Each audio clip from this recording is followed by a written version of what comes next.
4. septembril algas Miinisadamas 2-nädalane mereväe tuukrigrupi reservõppe kogunemine Alfa. Selle rõki põhifookus on siis tuukrite ja laevamehaanikute erialaste oskuste meelde tuletamine. No, eelmised rõkid on olnud suuremamahulised, inimressurssi on vähem kaasatud ja rohkem on kaasatud siis erivahendeid, laevu, paate, sukeldumisvarustus, otsinguvarustus ja keskendutakse siis väga spetsiifiliste operatsioonide harjutamisele, nagu uppunud lõhkekehade otsimine, identifitseerimine.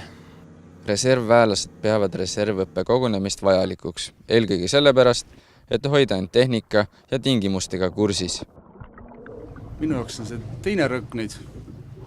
Eelmine aset 5 aastat tagasi. Mis on väga positiivne praegu siin mereväes, et infrastruktuuri on uuendatud. Tuukritel, ma arvan, on päris head tingimused. Varustus on päris palju edasi arenenud, kui vaatame, et kas või need alused, millega liiguvad, olmetingimused on väga head. See on nagu väga tore minu arvast. Lisaks sukeldumisharjutustele tuletatakse reservväelastele meelde allveemeditsiini ja tutvustatakse kasutatavate allveerobotite erinevaid rakendusmeetodeid. Valdav osa reservõppe kogunemisega seotud harjutustest viiakse läbi Miinisadamas ja Tallinna lahel. Täiendavalt viiakse sukeldumisi läbi Naissaare lähistel.